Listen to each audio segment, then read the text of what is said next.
अस्सलाम वालेकुम गाइस। आज मैं अपनी नई वीडियो के साथ हाजिर हूँ। ये वो नावल है जो हमारा इसका आधा हिस्सा मैं अपलोड कर चुकी थी और उसका रिमेनिंग हिस्सा मुझे डिमांड की जा रही थी कि अभी मैं ये अपलोड कर दूँ जल्दी से। इसकी नेक्स्ट एपिसोड आप लोगों की खिदमत में पेश कर रही हूँ।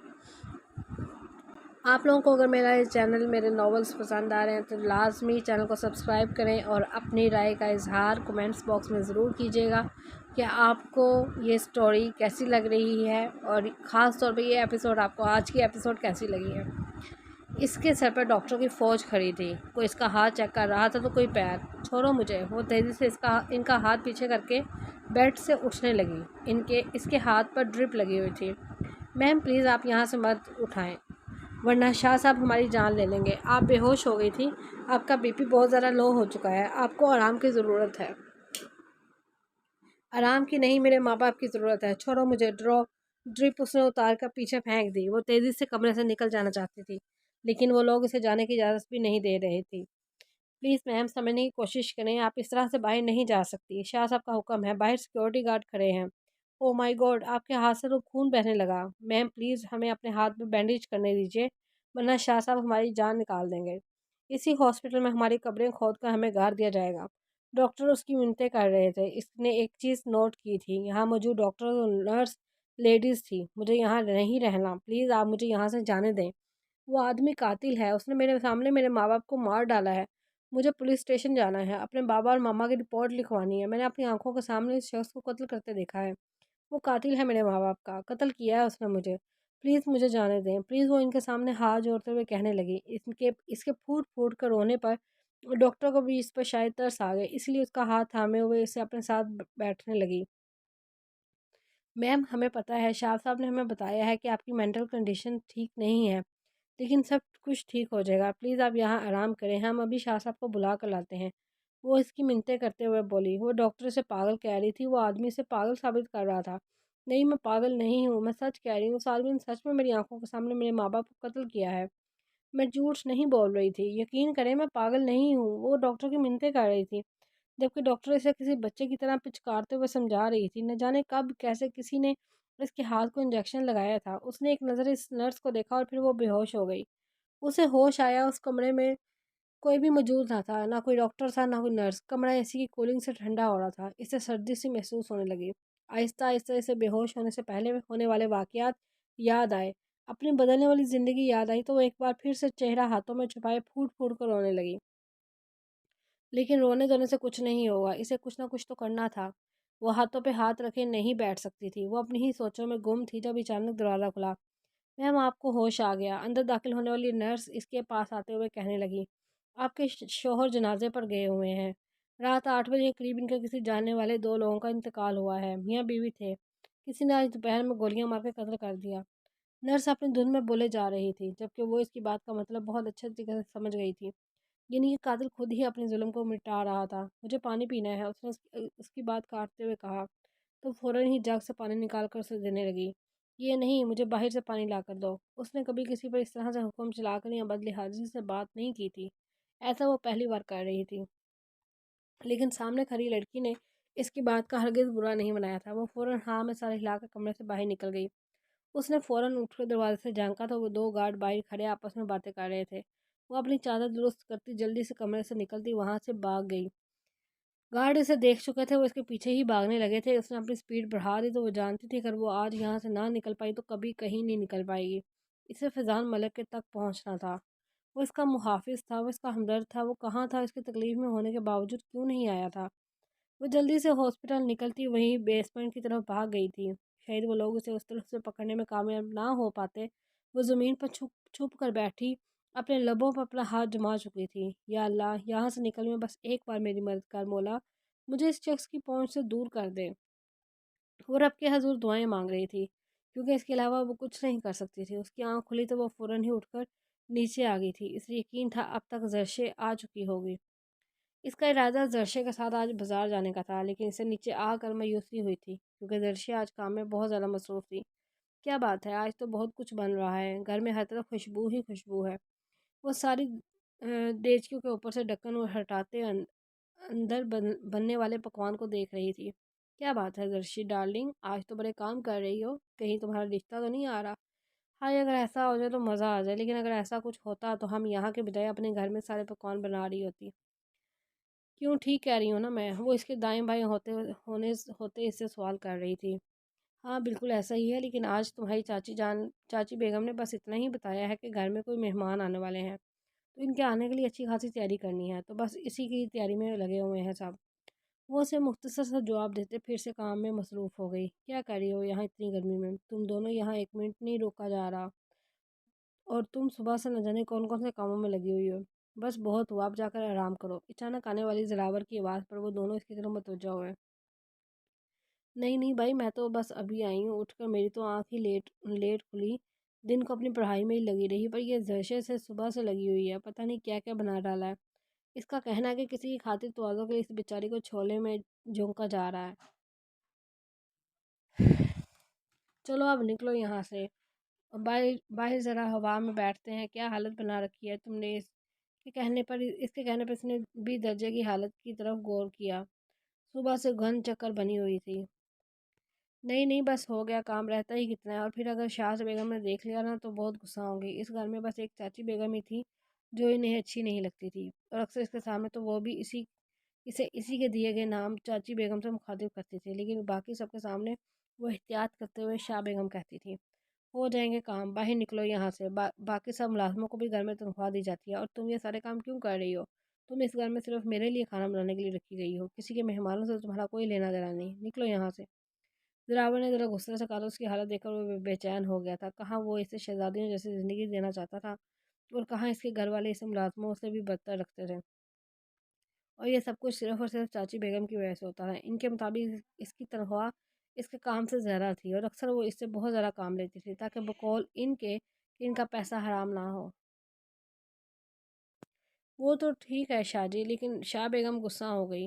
वो नज़रें झुका के बोली थी, इनसे मैं खुद बात कर लूँगा, तुम लोग निकलो यहाँ से। इसने फिर से सख्ती से कहा।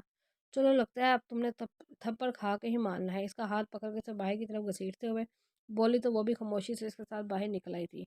वैसे क्या लगता है तुम्हें, कौन से मेहमान आ रहे हैं? चार बेगम की लाडली बहन की बेटी यमुना यहाँ तशरीफ़ ला रही हैं। ज़रावर बाई पर डोरे डालने के लिए अनाया इसके साथ बाहर निकलते हुए कहने लगी। या खुदाया, लड़की कभी अपनी उम्र के मुताबिक भी बातें कर लिया करो। क्या सोच है तुम्हारी? कभी अपनी उम्र को देखो। इस उम्र में लड़कियां ये सारी बातें ना तो सोचती हैं और ना ही करती हैं। ये डोरे डालने वाली या अपने जाल में फंसाने वाली सारी बातें आपकी उम्र की औरतों पर सूट करती हैं, तुम जैसी लड़की पे नहीं।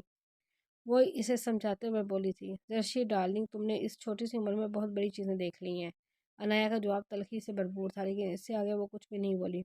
जर्शिया भी समझ गई थी कि उसके बारे में मज़ीद कोई बात नहीं करना चाहती। आई एम सॉरी, मेरा मतलब तुम्हें हर्ट करने का हरगिज़ नहीं था। मैं तो बस ऐसे ही कह रही थी कि जिन चीज़ों से तुम्हारा कोई वास्ता नहीं, इनमें मत पड़ो। वो शर्मिंदा सी होकर बोली तो अनाया मुस्कुरा दी। अरे यार, तुम भी छोटी छोटी बातों पे परेशान हो जाती हो। मैं तो बस जानना चाहती थी कि आखिर कौन है जिसके लिए इतनी तैयारी की जा रही है। वैसे ये यमुना बाजी तो 2 महीने पहले भी आई थी।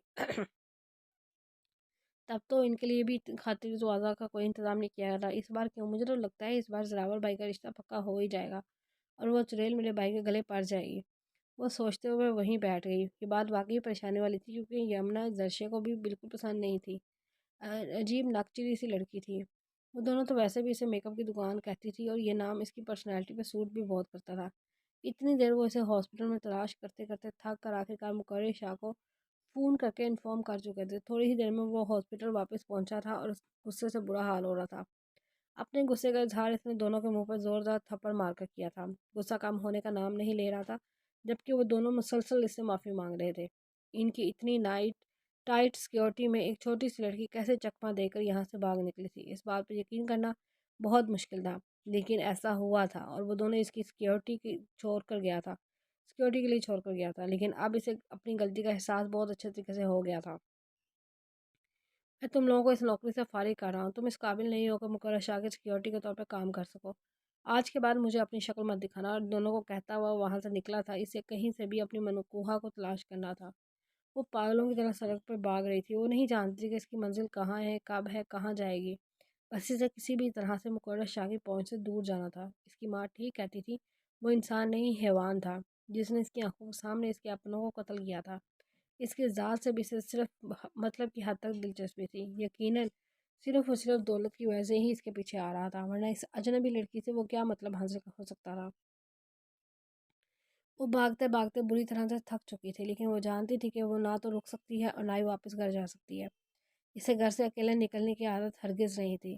وہ نہیں جانتی تھی کہ اس دنیا کے لوگ کیسے ہیں، لیکن ان 3 دنوں میں وہ بہت کچھ سمجھ گئی تھی۔ اس نے اپنے جسم پر اٹھنے والی ایسی ایسی نگاہیں دیکھی تھی جنہیں سمجھنا ایک عورت کے لیے کبھی بھی مشکل نہیں تھا۔ وہ سمجھ نہیں پا رہی تھی کہ وہ اپنی عزت کی حفاظت کریں یا اپنی جان کی۔ اس کے پاس کھانے پینے کو کچھ بھی نہیں تھا، وہ بس اپنی جان بچانے کے لیے ادھر سے ادھر پھر پھڑا رہی تھی، اور بالکل کسی چڑیا کی مانند 3 دن تک وہ ایک ریلوے اسٹیشن کے باہر بیٹھی رہی، جہاں 24 گھنٹے عورتوں اور مردوں کا ہجوم لگا رہتا تھا۔ یہاں لوگوں کو آنا جانا اتنا زیادہ تھا کہ وہ اس جگہ اپنے آپ کو محفوظ کر رہی تھی۔ مرد حضرات اسے عجیب طرح کا اشارہ کرتے، کچھ تو پیسوں کی آفر کرتے۔ اگر وہ ان سے تھوڑا کنارے پر عورتوں کے پاس جا کر رک جاتی، عورتیں بھی اسے عجیب نظروں سے دیکھتی، لیکن وہ ساری زندگی وہاں پر بھی تو نہیں رہ سکتی تھی۔ اسے کچھ تو کرنا تھا، اسے کیسے بھی فیضان ملک کے پاس پہنچنا تھا، اس آدمی کی پہنچ سے دور جانا تھا۔ اگر فیضان ملک اس کا محافظ تھا تو اب تک کیوں نہیں آیا تھا اسے بچانے کے لیے؟ کیا اس نے اسے تلاش بھی نہیں کیا ہوگا؟ وہ فیضان کے بارے میں بس اتنا جانتی کہ وہ اس کے بابا کا بے حد خاص دوست تھا۔ رات کا نہ جانے کون سا وقت تھا جب اسے اپنے آپ پر کسی کی گہری نگاہ محسوس ہوئی۔ اس نے آنکھیں کھول کر دیکھا تو کافی ساری عورتیں ٹرین پر چڑھ رہی تھی، جبکہ اس کے پاس 2 عجیب طرح کے مرد کھڑے تھے۔ وہ ان دونوں کو پچھلے 2 دن سے اپنے آس پاس منڈلاتے ہوئے دیکھ رہی تھی، لیکن وہ اسی پر اپنی نگاہیں مرکوز کیے ہوئے تھے۔ یقیناً سمجھ چکے تھے کہ یہ کوئی بے آسرا بے سہارا لڑکی ہے۔ ان کی نیت کو سمجھتے وہ فوراً اس جگہ سے اٹھی، لیکن سر بری طرح سے چکر گیا۔ پچھلے 3 دن سے وہ یہاں پر بھوکی بیٹھی ہوئی تھی۔ پانی تو مل جاتا تھا، لیکن کھانے کا ایک نوالا بھی اسے اب تک نصیب نہ ہوا تھا۔ لیکن اس وقت اسے اپنے پیٹ سے زیادہ اپنی عزت عزیز تھی۔ ان لوگوں کی نیت کو وہ بہت اچھے طریقے سے سمجھ گئی تھی، اس لیے وہاں سے نکلنا ہی بہتر سمجھا۔ لیکن ابھی اس نے چند قدم ہی اٹھائے تھے کہ پیچھے ان دونوں آدمی کو دیکھا۔ اپنی عزت پر وہ رسک نہیں کر سکتی تھی، اس لیے ہمت کر کے وہ بھاگنے لگی۔ اسے کیسے بھی اس جگہ سے نکلنا تھا۔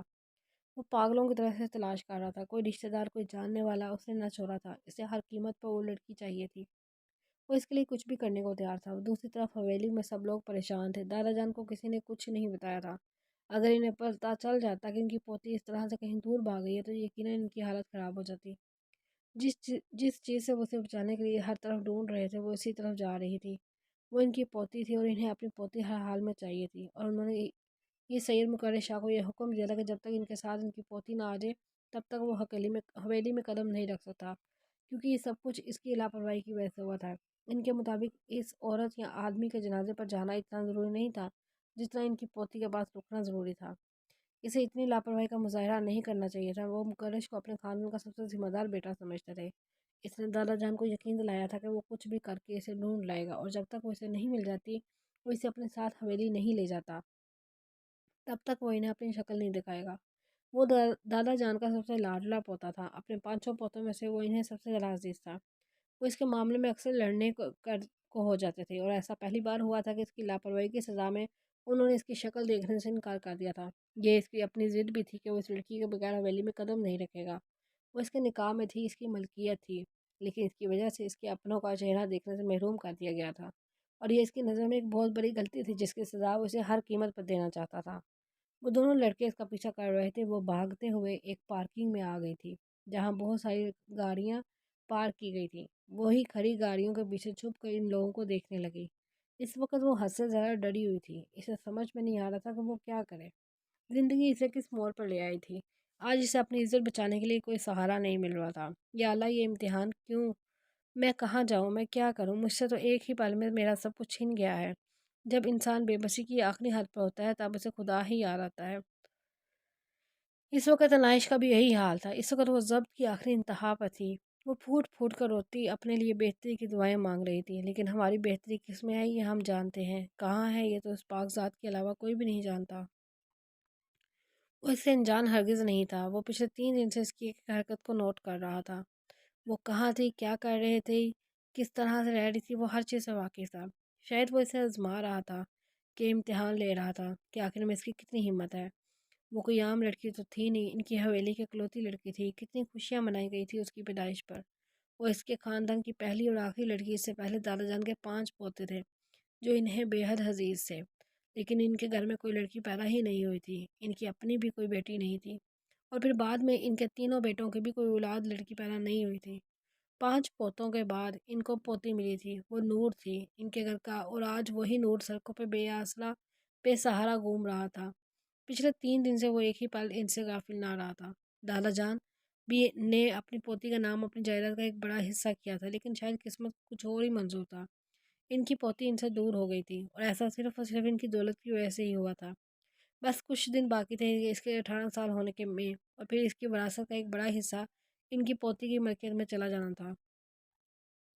शायद वो ऐसा कभी नहीं चाहते थे, इसीलिए उन्होंने 6 साल की उम्र में ही इसका निकाह अपने सबसे लाडले पोते सैयद मुकर्रर शाह के साथ करवा दिया था। इनके खिलाफ आवाज़ उठाने की हिम्मत इनकी हवेली में आज तक किसी में पैदा नहीं हुई थी, इसलिए सवाल ही पैदा नहीं होता कि कोई इनकी मर्ज़ी के खिलाफ जा सके। जब उन्होंने मुकर्रर के साथ इसके निकाह की ख्वाहिश का इजहार किया तो किसी ने एक बार भी इनकार नहीं किया, जबकि मुकर्रर उम्र में इससे 9 साल बड़ा था। लेकिन ये इतनी बड़ी वजह नहीं थी जिसकी बिना पर इनकार की नौबत होती।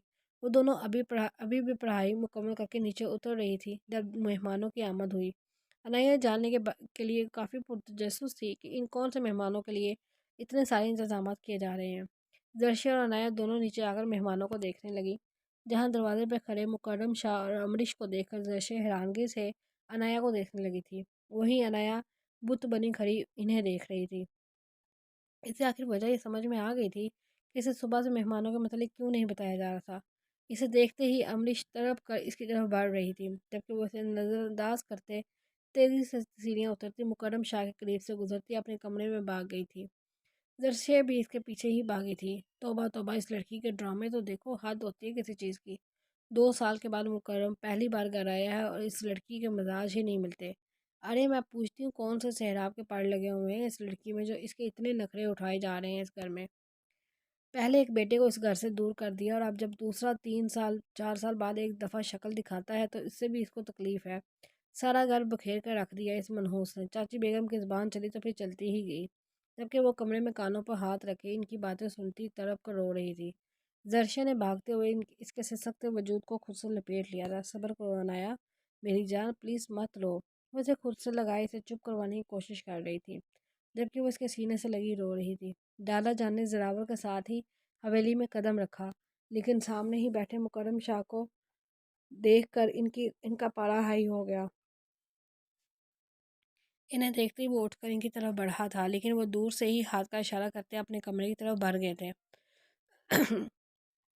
जरावर ने एक नज़र इसे देखा था, लेकिन दादा जान की पुकार पर तेज़ी से इनके कमरे की तरफ बढ़ गया। चाची जान को तो मौका मिल गया था एक बार फिर से अनाया को बातें सुनाने का, क्योंकि इनके हिसाब से ये सब कुछ सिर्फ और सिर्फ अनाया की वजह से हुआ था। इसके हिसाब से इस फसाद की जड़ वही थी। इसे यहाँ छुपे तकरीबन 1 घंटे से ज़्यादा का वक्त हो गया था। इसने हिम्मत करते हुए इस जगह को छोड़ा, जब अचानक इसे अपने सामने 2 आदमियों को देखा। ये वही 2 आदमी थे जो इतनी दूर देर से इसका पीछा कर रहे थे, लेकिन इस वक्त इसे इन लोगों से कम डर महसूस हो रहा था, जबकि सामने वाला वो शख्स इसे ज़्यादा डरा रहा था। अगले ही लम्हे वो वहाँ से भागने का रास्ता तलाश करने लगी। इसकी जल्दबाजी पर मुकर्रर शाह के लबों पर गहरा तबस्सुम बिखरा था। मज़ा दे रही है ये छुपन छुपाई? मुझे कब तक खेल खेलना है, बता दो मुझे। ज़रा खेलने की आदत नहीं है, मैं जल्द बोर हो जाता हूँ। वो कदम दर कदम इसकी तरफ उठाता हुआ बोल रहा था, जबकि वो दोनों आदमी ज़मीन पर अधमरी हालत में पड़े थे। दूर रहो मुझसे, मेरे पास मत आना, वरना अच्छा नहीं होगा। वो पीछे की तरफ कदम उठाते कह रही थी, जबकि वो उसकी मासूमाना धमकियों पर मुस्कुराते हुए मज़ीद इसकी तरफ बढ़ने लगा। इससे पहले कि वो कदम उठाता, वो तेज़ी से पीछे की जानिब भाग गई थी। जबकि इसके भागने पर वो इसके पीछे भागा नहीं था, बल्कि इसके लबों पर एक बार फिर से मुस्कुराहट आ गई थी। 4 महीने हैं तुम्हारे पास, जी लो अपनी ज़िंदगी, भाग लो जितना भागना है मुझसे, क्योंकि 4 महीने के बाद तुम मेरी हो गई। इस दुनिया की कोई ताकत तुम्हें मुझसे अलग अलग नहीं कर पाएगी, ये बात याद रखना। सुना तुमने, 4 महीने में तुम्हारे पास, करो अपनी मनमानी, छुपो जितना छुप सकती हो, क्योंकि 4 महीनों के बाद सैयद मुकर्रर शाह तुम्हें दुनिया के आखिरी कोने से भी ढूंढ निकालेगा। इसे दूर तक इसकी आवाज़ सुनाई दे रही थी, लेकिन वो रुकी नहीं थी, बल्कि तेज़ कदम उठाती आगे बढ़ती चली गई। उसने बस एक बार भागते हुए मुड़कर देखा था, वो इसी जगह खड़ा था जहाँ से वो भाग कर आई थी। उसे देखकर वो बुरी तरह डर गई थी। सामने से आने वाली गाड़ी तेज़ी से इसे टकराते टकराते बची, लेकिन अचानक होने वाले एक्सीडेंट के खौफ ने इस पर ऐसा हमला किया कि लम्हे में वो वहीं ज़मीन बोस हो गई। इसके अचानक गिरने पर मुकर्रर तेज़ी से इसकी तरफ बढ़ा था, लेकिन इससे पहले ही इस गाड़ी से निकलने वाले बुजुर्गान ने اسے تھام کر اپنی گاڑی میں بٹھایا اور اپنے ساتھ لے گئے۔ جب تک وہ لوگ اپنی منزل تک پہنچتے اس سے پہلے ان کی ساری معلومات مقرش تک پہنچ گئی تھیں۔ وہ لوگ کون تھے، کہاں کے رہنے والے تھے، یہاں سڑک پہ کیا کر رہے تھے، ایک ایک بات کی انفارمیشن اس تک آ چکی تھی۔ انفارمیشن کے مطابق اسے پتہ چلا تھا کہ ان دونوں میاں بیوی کا ایک ہی بیٹا تھا جو بڑی جوانی میں اپنے بیوی بچوں سمیت ایکسیڈنٹ میں مارا گیا تھا۔ اس کے بعد وہ دونوں میاں بیوی تنہا زندگی گزار رہے ہیں۔ وہ لوگ قابل اعتبار تھے، اس لیے مقرش نے کسی طرح کا کوئی ری ایکشن نہیں کیا تھا۔ وہ یہی چاہتا تھا کہ آنے والے 4 مہینوں میں وہ اسے سوچے اور اپنے آپ کو اس کے لیے تیار کر لے، کیونکہ یہ بات تو طے تھی کہ اسے اسی کے پاس واپس آنا تھا۔ اس نے اپنے دادا سے وعدہ کیا تھا کہ وہ جب تک ان کی پوتی کو ڈھونڈ کے نہ لے آئے تب تک وہ اپنی شکل نہیں دکھائے گا، اور وہ اب بھی اپنے وعدے پہ قائم تھا۔ 4 مہینے مکمل ہو چکے تھے، اب اسے ہر حال میں اپنی بیوی چاہیے تھی۔ 4 مہینے پہلے یہ دونوں میاں بیوی اسے اپنے ساتھ وہاں لے کر آئے تھے جہاں کے وہ رہنے والے تھے، اور یہاں ان دونوں نے سب اس کی ملاقات اپنی پوتی کے روپ میں کروائی تھی۔ لوگوں کے لیے یہ قابل قبول کرنا مشکل تھا۔ اتنے سالوں کے بعد ان کی پوتی زندہ ان کے پاس واپس آ گئی، لیکن دادا جان نے سب کچھ صفائی سے ہینڈل کر لیا تھا۔ انائش پردے کی پابندی کرتی تھی، اسی لیے اس نے محلے داروں یا آس پاس کے لوگوں سے کوئی ملاقات نہیں کی تھی۔ سب کو ہی اس کی نیچر پسند آئی تھی، اور پھر کتنے ہی دن لوگ دوسروں کے معاملات میں ٹانگ رہتے۔ لوگوں نے قبول کر ہی لیا کہ وہ ان کی پوتی ہے، لیکن یہ سب کچھ کب تک چل سکتا تھا؟ اس کہانی کو ایک نہ ایک دن تو ختم ہونا ہی تھا، اور اب کہانی آخر تک پہنچ چکی تھی۔ اب ان کی پوتی کا اصل حقدار آ گیا تھا، جس سے بچانے کے لیے وہ اسے ملتان تو روانہ کر چکے تھے، لیکن اندر ہی ڈر تھا کہ کچھ غلط نہ ہو جائے۔ وہ دونوں گھر واپس آئے تو اپنے گھر کا دروازہ کھلا ہوا دیکھا۔ ان کے گھر کا تالا ٹوٹا ہوا وہیں پڑا تھا۔ انہوں نے باہر کھڑی گاڑیوں کو پہچان لیا تھا، مطلب کہ وہ شخص واپس آ گیا تھا۔ اسے کل آنا تھا لیکن وہ آج ہی آ گیا۔ کیا اسے بھنک لگ گئی کہ وہ جان گیا کہ اس کی بیوی کو بیچ دیا گیا ہے؟ دادا جان کو اب پریشانی ہونے لگی تھی۔ یہ آدمی بری طرح سے اس معصوم کے پیچھے لگ گیا ہے، اس کے والدین کا قتل کر چکا تھا، اور اب نہ جانے اس معصوم لڑکی سے کیا چاہتا تھا۔ اس تھوڑے سے عرصے میں ہی وہ دونوں کے لیے بے حد عزیز ہو گئی تھی، بالکل اپنی سگی پوتی کی طرح۔ وہ اپنی پوتی کے ساتھ کچھ بھی برا نہیں ہونے دے سکتے تھے، اس کے لیے ان دونوں کو کچھ بھی کیوں نہ کرنا پڑے، لیکن انہوں نے سوچ لیا تھا کہ وہ اس آدمی کا مقابلہ ضرور کریں گے۔ وہ اس معصوم کی زندگی اس حیوان کے ساتھ خراب نہیں ہونے دے سکتے۔ ان دونوں نے اندر قدم رکھا تو وہ انہیں سامنے ہی صوفے میں بیٹھا ہوا نظر آیا۔ اس کے ہاتھ میں ریوالور تھی، جبکہ اس کے چاروں طرف سے گارڈ کھڑے تھے۔ انہیں اس کی وحشت زدہ آنکھوں سے عجیب سا خوف محسوس ہو رہا تھا، لیکن وہ ڈر نہیں سکتے تھے، کیونکہ آج وہ ڈر گئے تو انائش کی زندگی مشکل ہو سکتی تھی، اور وہ ایسا نہیں ہونے دے سکتے تھے۔ کہاں تھی آپ لوگ؟ میں کب سے آپ لوگوں کا انتظار کر رہا تھا۔ اس طرح سے اپنے گھر کے داماد کا کوئی انتظار کرواتا ہے؟ ٹھیک ہے، میں سمجھ سکتا ہوں کہ اس میں آپ کا کوئی قصور نہیں ہے، آپ کے کوئی بیٹی تو ہے نہیں آپ کو اپنے داماد کی خدمت کرنے کا موقع مل سکے، لیکن کوئی بات نہیں، آپ کو خدمت کرنے کا موقع آپ کا یہ داماد دے گا۔ ذرا اپنی بیٹی کو بلائیں، یا کہیں کہ چھوڑ کر آئے یا کہیں چھوڑ کر آئے ہیں اسے۔ ویسے تو اتنی رات گئے آپ لوگوں کی واپسی کا مطلب تو یہی نکلتا ہے کہ آپ لوگوں نے میری برداشت کے باہر کا کوئی کام کیا ہے، لیکن شاید میں پھر بھی برداشت کر لوں آپ کی غلطی کو، لیکن آپ میری غلطی برداشت نہیں کر پائیں گے۔ وہ قدم در قدم اٹھاتا ان کے بالکل سامنے آ رہا تھا۔ اس کا انداز ایسا تھا جیسے وہ انہیں برسوں سے جانتا ہے۔ تو کیا خیال ہے، میری غلطی برداشت کر سکیں گے؟ وہ اپنا ریوالور دادی کی کن پٹی پہ رکھتے ہوئے پوچھنے لگا۔ مجھے کسی پر ظلم کرنے کا یا کسی سے بدوائیں لینے کا کوئی شوق نہیں ہے، اور نہ ہی آپ لوگوں کے ساتھ میری کوئی پرسنل دشمنی ہے، تو بہتر ہے کہ ہم مزید اپنا وقت برباد نہیں کریں۔ آپ لوگ میری بیوی کو میرے حوالے کریں، میں یہاں سے چلا جاؤں گا، اس کے بعد میں آپ لوگوں کو بالکل تنگ نہیں کروں گا۔ جلدی سے بتائیں کہ وہ کہاں ہے، میں گھر کی تلاشی لے چکا ہوں۔ مجھے یقین ہے کہ یہ جو آپ دونوں کی واپسی آدھی رات کے بعد ہوئی ہے نا، آپ نے ضرور ایسا کوئی کام کیا ہے جو مجھے کچھ غلط کرنے پر مجبور کرے گا۔ اس کی بندوق اب بھی دادی کی کن پٹی پر تھی، جبکہ دادا کو اس کا انداز سے خوف آ رہا تھا۔ اس کے انداز پر تو دادی کو بھی لگ رہا تھا وہ کبھی بھی گولی چلا کر ان کی زندگی آخری چند لمحے سے ختم کر سکتا تھا، لیکن اپنی چند دن کی زندگی کے لیے وہ اس معصوم کی لڑکی کی زندگی برباد نہیں ہونے دے سکتے تھے۔ ہم کچھ نہیں جانتے بیٹا، وہ لڑکی جا چکی ہے، ہم تو بس جانتے بھی نہیں کہ کون تھی، بس ہمیں ایک روڈ پر بے ہوش ملی تھی، ہم اسے ہمدردی کے خاطر اپنے گھر لے آئے تھے، لیکن ہمیں تھوڑی نہ پتا تھا کہ یہ ہمدردی ہمارے گلے پڑ جائے گی۔ ہم نے اسے گھر سے نکال دیا اور وہ یہاں سے جا چکی ہے۔ ہم تو اپنے ایک رشتے دار کے گھر گئے تھے۔ دادا نے بات سنبھالنے کے لیے اس سے بہت نرمی اور محبت سے بات کی۔ شرم آنی چاہیے آپ کو دادی جی، پیر آپ کے قبر میں لٹکے ہوئے ہیں، موت آپ کے سر پہ کھڑی ہے، اور آپ کیسے دیدہ دلیری سے جھوٹ بول رہی ہیں۔ وہ اس کے بعد کاٹتے ہوئے بولا۔ देखो बेटा, मेरी बात को समझने की कोशिश करो। उसे गुस्सा होते देख कर दादा ने उसे समझाने के लिए लब कुशाई की। आप मेरी बात को समझने की कोशिश करें दादाजी, मैं एक बहुत सरफिरा किस्म का इंसान हूँ। एक तो मेरा दिल किसी चीज़ पर आसानी से आता नहीं, और फिर अगर आ जाए तो उसे मेरा होने से कोई रोक नहीं सकता। जिस लड़की को छुपाने की कोशिश आप कर रहे हैं वो है मेरी ही। उसकी मंजिल मैं हूँ, उसे मेरे पास ही आना है, तो उसे मुझसे छुपा कर आप लोग सिर्फ़ और सिर्फ़ अपना वक़्त बर्बाद कर रहे हैं, और सच में आप लोगों को तकलीफ़ पहुँचाते मुझे बिल्कुल अच्छा नहीं लगेगा। मैं आप लोगों को 10 मिनट दे रहा हूँ, 10 मिनट के अंदर उसे फ़ोन करें और कहें कि वापस आ जाए। मुकर्रर शाह इसकी हर गलती को फ़राख दिली से माफ़ करके उसे दोबारा अपनी ज़िंदगी में शामिल कर लेगा, और अगर उसने किसी भी तरह की कोई होशियारी की तो उससे इसके लिए बेहतर नहीं होगा, क्योंकि जितना वक़्त मैं इसे दे सकता रहा इतना दे चुका हूँ। अब मेरे पास मज़ीद 1 सेकंड भी नहीं है इस पर बर्बाद करने के लिए। मैं कल आने वाला था इसे लेने के लिए, लेकिन सिर्फ़ आप लोगों की होशियारी की वजह से मुझे जल्दी आना पड़ा। क्योंकि मैं जानता था कि आप लोग ज़रूर अपने दिमाग का इस्तेमाल करने की कोशिश करेंगे, और ये बात मुझे बिल्कुल पसंद नहीं आएगी। इसलिए मैं आज ही आ गया, लेकिन मेरे आने से पहले ही आप लोगों ने वो काम किया जो आप लोगों को नहीं करना चाहिए था। अब ये फ़ोन पकड़ें और जल्दी से उसे फ़ोन करके कहीं कहें कि वो जहाँ भी है वापस आ जाए। ज़बरदस्ती फ़ोन उसके हाथ में थमाते हुए ज़बरदस्ती से कॉल करने पर मजबूर कर रहा था, जबकि दादी की कनपट्टी पे बंदूक वो अभी भी मौजूद थी। सिर्फ साफ ज़ाहिर था कि अगर वो फ़ोन नहीं करेगा तो वो इन्हें गोली मार देगा, और सच यही था कि अगर वो अपनी बीवी के माँ बाप का कत्ल कर सकता था तो वो लोग कौन थे, इसके सामने क्या हैसियत रखते थे, और इन्हें मारने में ज़्यादा टाइम क्यों लगाएगा, वो सोचने के लिए भी अपना वक्त बर्बाद क्यों करेगा। आज इन्हें इस मासूम लड़की पर तरस आ रहा था जो बड़ों की गलती की वजह से इसकी ज़िंदगी का हिस्सा बन गई चुकी थी।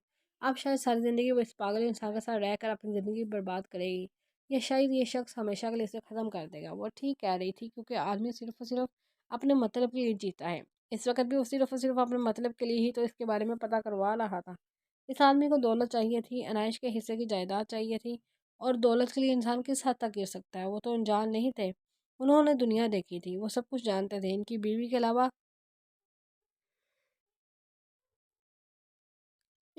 अलावा किसी ने इनका साथ नहीं दिया था। वो इस वक्त अपनी बीवी को भी नहीं छोड़ सकते थे। उन्होंने मजबूर होकर अपने हाथ में मोबाइल थामा और नंबर मिलाने लगे। इनकी बीवी इन्हें रोकती रही, लेकिन शायद वो रुक नहीं सकते थे, क्योंकि एक तरफ चंद दिन की मिली हुई एक आम सी गैर लड़की थी, वही दूसरी तरफ इनका ज़िंदगी भर का साथ निभाने वाली इनकी बीवी थी, और ज़िंदगी के इस मोड़ पर इनका साथ नहीं छोड़ सकते थे। उन्होंने मजबूर होकर नंबर डायल किया था। वो इनकी बीवी बस इन्हें बार बार मना ही करती रह गई। अभी ज़िंदगी के तल्ख पलों को ही सोच रही थी जब अचानक इसका फ़ोन बजा। दादा ने इसे छोड़ने से पहले इसे फ़ोन दिया था ताकि वो उससे रब्ता कर सके। इनकी फ़िक्र पर इसे मुस्कुराकर फ़ौरन फ़ोन उठा लिया था। अस्सलाम वालेकुम दादा, आप फ़िक्र ना करें, मैं बिल्कुल ठीक हूँ। मैं इंशाल्लाह सुबह तक मुल्तान पहुँच जाऊँगी। यहाँ एक आंटी हैं जो मुझसे बातें कर रही हैं। उन्होंने ही मुझे बताया कि सुबह 6 बजे के करीब मुल्तान पहुँच जाएंगे। मज़ीद 3 घंटे का ही सफ़र है।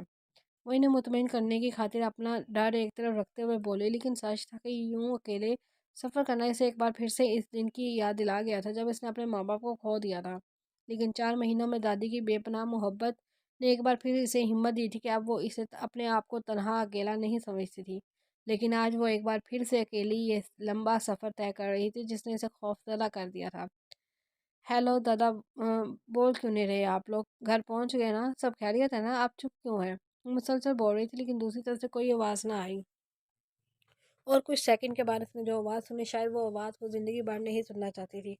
जैसे ही फ़ोन अटेंड हुआ, इसे दूसरी तरफ से बेहद बेहद कम आवाज़ सुनाई दी। उसने फ़ौरन दादा जान के हाथ से फ़ोन छीन कर अपने कान से लगा लिया। तुम्हारे पास बस यही बचे कुचे कुछ रिश्ते रह गए हैं? क्यों इन्हें खतरे में डाला तुमने?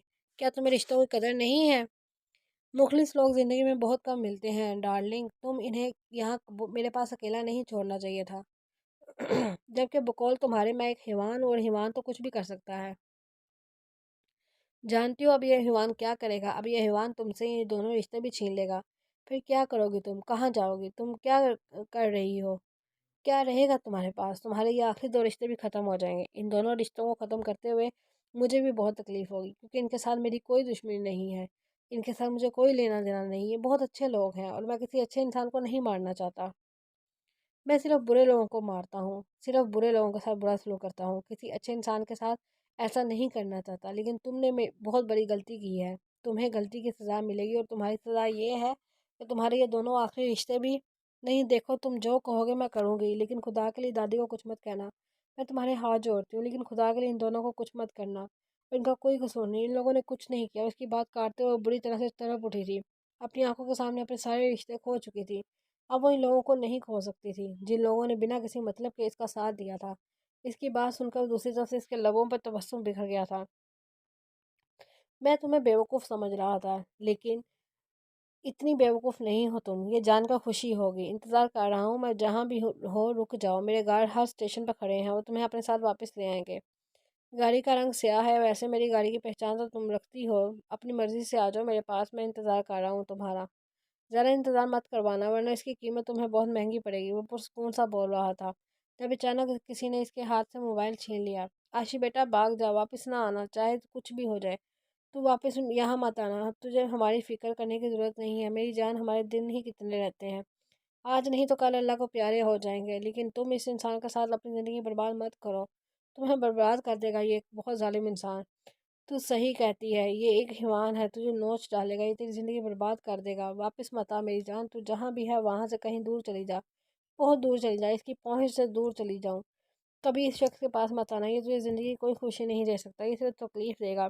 دادی اپنا سارا ڈر بلائے اسے یہاں واپس نہ آنے کا کہہ رہی تھی، جبکہ وہ خاموشی سے لبوں پر مسکراہٹ سجائے ان کی باتیں سن رہا تھا۔ کیا بات ہے، آپ لوگ تو میری منقوہہ سے ضرورت سے زیادہ ہی محبت کرتے ہیں، اپنی جان کی بھی پرواہ نہیں ہے، بس وہ واپس نہ آئے۔